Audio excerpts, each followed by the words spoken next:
Welcome to Ceasefire, where we look to bridge the divide in American politics. I'm Dasha Burns, Politico White House Bureau Chief, and today I'm joined by two guests with extensive foreign policy experience across multiple presidential administrations. Michael Rubin, former Pentagon official and advisor for Iran and Iraq under the George W. Bush administration, and Ambassador David Satterfield, former Biden Middle East envoy and former U.S. ambassador to Turkey and Lebanon during both Democratic and Republican administrations. Thank you both so much for joining me. I'm so glad to have you this week in particular. You both have foreign policy expertise. You've advised presidents specifically on the Middle East.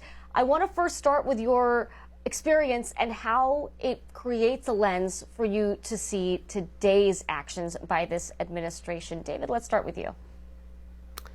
Well, my career with the government, Foreign Service, began with the Iran Revolution and the hostage-taking in November of 1979.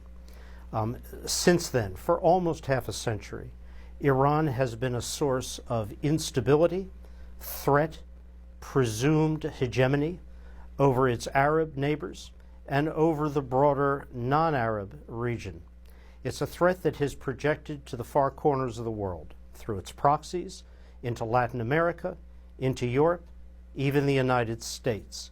It's a threat which took on a new dimension some years ago with the accelerated progress by Iran towards at least the capacity to highly enrich uranium to just short of nuclear weapon grade. It has also built dramatically a ballistic missile force capable of and demonstrated through use of threatening states from Israel and the Eastern Med through to the greater Middle East in all of its dimensions. It's a challenge which has been dealt with in many different ways, diplomatically, kinetically on occasion, but never comprehensively. And we add to that external challenge posed by this regime what they have done to their own people.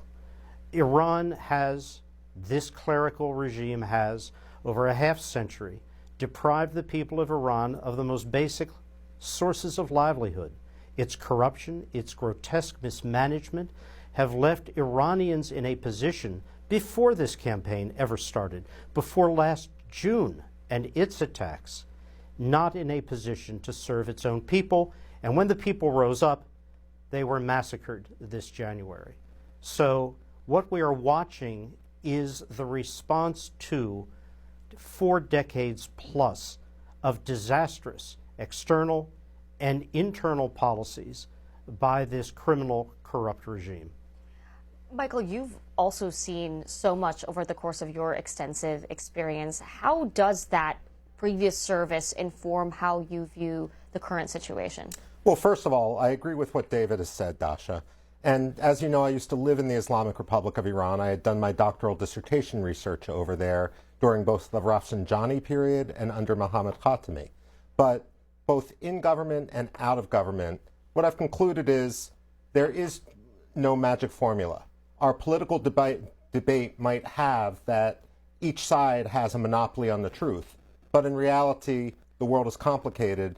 If we had a magic solution, it would have been found already. I'm reminded of the old Soviet joke about the difference between also the optimist and the pessimist. The Russian pessimist is the one who says, things have never been so bad, they couldn't possibly get worse. And the Russian optimist is the one who says, no, no, no, they can always get worse. And so we might actually now be in that situation when we look at what's happening in the Islamic Republic of Iran, especially if our planning moving forward isn't up to snuff. You were an advisor to Defense Secretary Donald Rumsfeld during the Bush administration. What America was involved in Iran and Iraq, I mean, the Iraq and Afghanistan wars are conflicts that Americans now equate to forever wars. What are lessons learned from that era that can be applied today? Well, what we encapsulate as the Iraq War was actually a series of specific policy decisions. Number one, Dasha, was whether or not to go to war. Number two was whether we should try to make Iraq into a democracy or simply replace Saddam Hussein with another dictator. And the third policy question was whether we should be engaged in nation building, in development, and so forth. Donald Trump it appears, has taken a very different approach when it comes to Iran, much more attuned to the Venezuela model.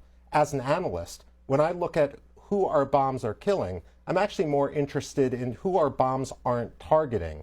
Are they on the B list for elimination, or is this a sign of people that have a free pass because Donald Trump wants to negotiate with them? I'm also worried about something that came out of both the Iraq War and the Libya War, which is how do you secure the arms depots? In 2007, the head of the Revolutionary Guard decided that the biggest danger to the Iranian regime would be the Iranian people. So he put one Revolutionary Guard unit in each province, 32 provinces, each with their own arms depots. Do we have plans to secure each of those arms depots? And if you're going to do that, can you do that without boots on the ground? One final quick point, and David remembers this well as well, but in 2003, during the Iraq War, there was a cleric named Abdul Majid Ahoy who came back in order to take over the shrine of Imam Ali in Najaf. He was set upon by thugs and hacked to death. When people are talking about someone being appointed, maybe Reza Pahlavi, the former crown prince, it's one thing to make that appointment. It's another thing to keep that person alive without boots on the ground. This is why I'm a Russian optimist. Well, David, the administration keeps making the point that this is not Iraq. This is not a U.S. intervention in the Middle East of administrations past. How different do you see what the White House, what Trump is doing now compared to what we have seen before? Well, Dasha, let me build on all of the points that Michael just made. There are two goals which are not just in theory, but quite likely achievable by the use of standoff attacks by Israel and by the United States. One is the further demolishment, setting back of any nuclear enrichment program and all of the ancillary research that surrounds it. We know where the facilities are. They're accessible. They have been struck. They undoubtedly will be struck further. Iran's ability to project heft, to project strategic weight and heft through its ballistic missile program, that's also a major target. And Brad Cooper, the head of CENTCOM, has said 86% of the capacity to launch missiles has been eliminated. Drones remain a challenge, but they also are being targeted. But you can come to a point in the predictable future when Iran will not possess these resources in any strategic sense. What you cannot, I believe, predictably achieve is a directed regime change that somehow establishes a very different but still coherent, not chaotic, with arms released into many hands, Iran. That is a much more difficult challenge. Now, if we were talking just 3 or 4 hours previously, I would have argued to you that Donald Trump has left himself, has articulated an off-ramp on this, which is the ability at some point in coming days or a few weeks to say, look what I've done. I have devastated the resources of this security state. It's now up to the Iranian people to make their choices. But the president, in media interviews in these last few hours, has said, I will have a role in the selection of the next supreme leader. Yeah, David, he actually said that to me this week. He said he will have a major impact here, and he is talking to both people in the regime and the people of Iran in the opposition, and that he wants to have major influence here. I don't know how this translates into actual impact, because right now, I don't think any Iranian interlocutor, for their own sake, is prepared to enter into dealing with the United States. That could change over the week ahead as their calculations on what serves their interests moves. But this is not Venezuela, where you can decapitate a single individual and their spouse, remove them from the country, and achieve very specific economic goals, leave the regime intact. Iran is much, much more complex, as Michael fully understands. Yeah, Michael, I spoke to the president for about 12 minutes. We covered Iran. We covered a whole lot more that I want to ask you both about as well. But he did keep comparing Iran to Venezuela. And he was also incredibly bullish on the combat operations in Iran so far, telling me that he thinks he's going to achieve an even better result than he anticipated. Are you as bullish as he is right now? I'm not as bullish. The president has said that he's ahead of what he had determined his schedule to be, but that's because no one really expected all the targets to be eating breakfast together on the first day of the bombing campaign. But as an analyst, when I look at the way our Gulf Arab allies initially sat on the fence, the way I interpreted that is when you have a hornet's nest, Dasha, you have two good options. One is to leave it alone, the other is to get rid of it. But you don't want to sit underneath that hornet's nest, lightly tapping it with a stick and then walk away. And the reluctance of our Arab allies to get involved, I saw as a barometer that they didn't think that Donald Trump had fully done the planning to build their own confidence. This is why I think Iran made such a huge mistake by striking at all the Arab allies. Now, I agree with David about Qatar, about Venezuela and so forth. One of the interesting side notes involving the Middle East with regard to the Venezuela situation is that Delcy Rodriguez's brothers were negotiating with the Americans in Qatar for a time before the operation inside Venezuela. I wonder whether there's been any of that back channel. Now, last time I was in Baghdad, I actually had stayed at the same place as Ali Larijani, the Secretary of the Supreme National Security Council. He's someone whose name has been mentioned quite a bit. He used to be in the Revolutionary Guards. Then he was an advisor to the Supreme Leader. His daughter actually lives in Atlanta, Georgia, and I sort of wonder whether the seeming immunization that he has had of any consequence is an indication of what Donald Trump is thinking moving forward. But David has also articulated this regime is brutal, and the Iranian public isn't going to accept basically a regime quisling after 40,000 people have been massacred in the streets. So what do you see as the next viable steps here? If the president does want to have influence over regime change, how viable is that, and what should the White House be wary of right now? Okay, well, my criticism of Donald Trump is consistent across different areas. When you're a real estate developer, everything looks like a deal. But when you're dealing with the Middle East, when you're dealing with the Islamic Republic of Iran, there's an ideology at play, and we can't simply project our own understanding of deal-making on people with an ideology. You can go into the Revolutionary Guard bubble, Dasha, when you're 8 years old, because they run the equivalent of evil Boy Scout programs. And then you can go into their clubs in high school, in university. They run their own universities, and so you can be fully indoctrinated.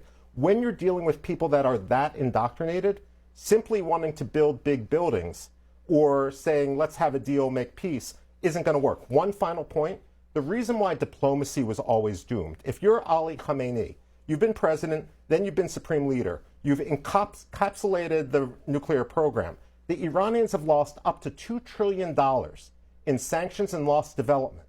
How was he ever going to explain to his own people that made the sacrifice, that their sacrifice was worth it if he signed it all the way? This is one of the reasons why that diplomacy was hitting a brick wall. Well, David, put your ambassador to Turkey and Lebanon hat back on for me. Those countries and several others are now being drawn into this conflict. It's not just Iran. It is a regional conflict. Now, what are your concerns as this expands? Well, they're very different in terms of the two countries.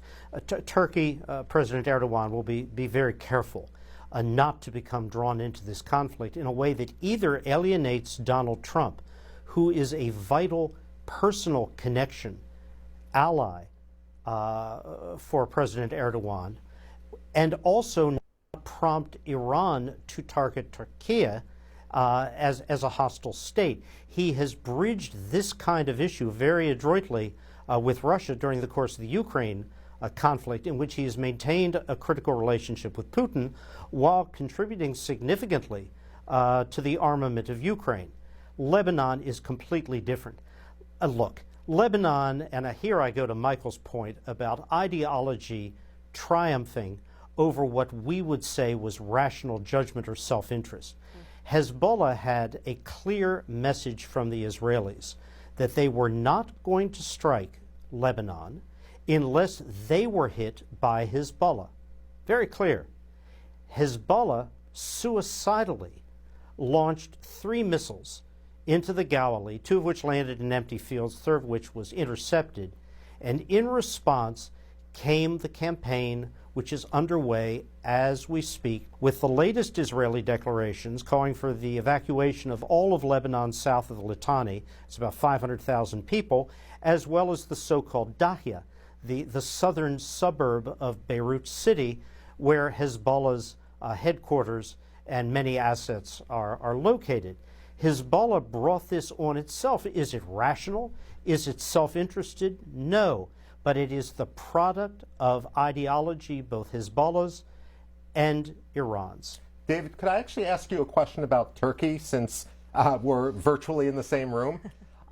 When Ali Khamenei, the supreme leader, was killed, only 2 leaders mourned him publicly: Vladimir Putin and Recep Tayyip Erdogan. Is Recep Tayyip Erdogan making a mistake? I mean, is this something that someone has whispered into Donald Trump's ear, saying maybe you shouldn't trust this guy as much, or is he going to remain the president whisperer and seemingly get away with everything? Well, Michael, there was a 3rd leader, Aliyev of Azerbaijan. Okay, yes. Yeah, who should not be separated from Erdogan. Look, this is Erdogan in his "I am the leader of the world's Muslims," Shia, Sunni, Arab, non-Arab. That's his presumption of authority. It's wholly a presumption.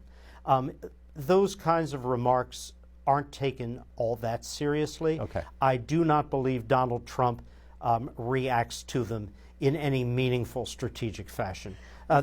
He's still the whisperer. Let's talk about the justification from the administration for this war, because the administration officials, Marco Rubio, Secretary of State included, briefed members of Congress this week on combat operations and explained why they struck Iran preemptively. And then after an initial explanation publicly from Marco Rubio, he then clarified the following day. Take a listen.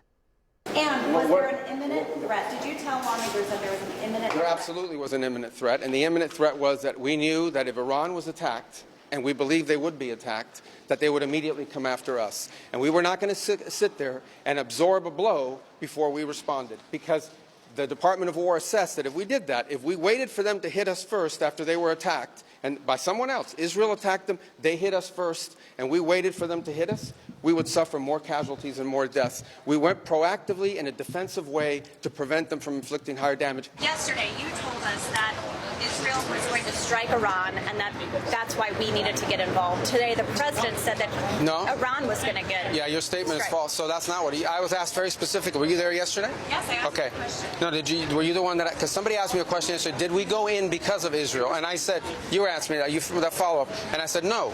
I told you this had to happen anyway. The president made a decision, and the decision he made was that Iran was not going to be allowed to hide behind its ballistic missile program, that Iran was not going to be allowed to hide behind its ability to conduct these attacks.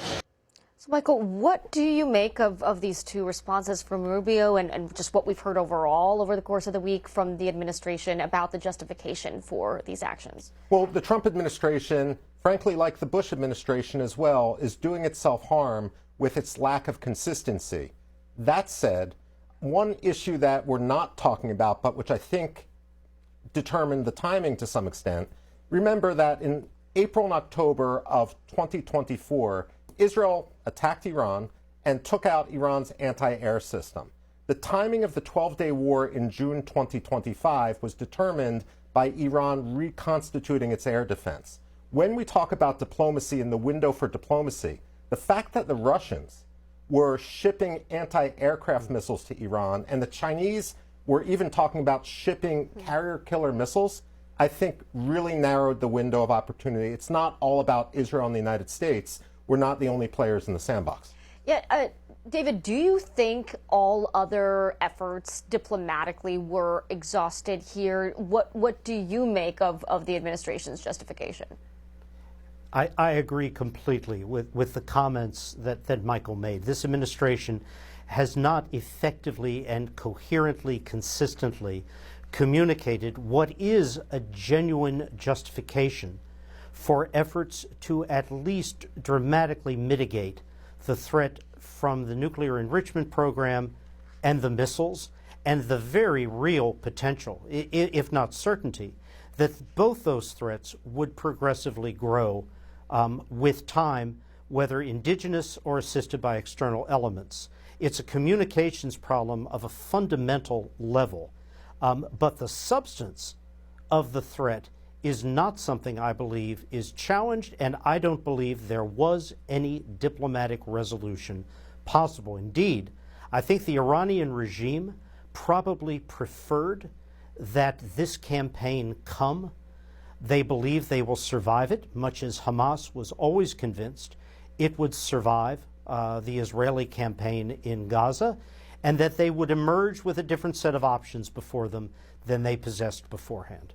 Dasha, I actually think it's also important to differentiate between the American threat perception and the Israeli threat perception. When it comes to America, oftentimes critics of this action now will say, look, even if Iran went nuclear, they're not suicidal. They wouldn't use it. But from an Israeli perspective, that was always a straw man argument, because Israel's concern wasn't that Iran was suicidal, it was that they were terminally ill. Yeah. Let me play for you both a soundbite from Democratic Senator Mark Warner after being briefed by Secretary Rubio this week that touches on exactly what you mentioned here. There was no imminent threat to the United States of America by the Iranians. There was a threat to Israel. But if we equate a threat to Israel as the equivalent of an imminent threat to the United States, then we are in uncharted territory. Then the president was asked about this and asked if Prime Minister Netanyahu forced his hand on Iran. Take a listen. Mr. President, did Israel force your hand to launch these strikes against Iran? Did Netanyahu pull the United States into this war? No, I might have forced their hand. You see, we were having negotiations with these lunatics, and it was my opinion that they were going to attack first. So, Michael, whose hand was forced here, if anyone's? I don't think anyone's hand was particularly forced. I think the Iranians have agency. They were pursuing this program. What my point is this.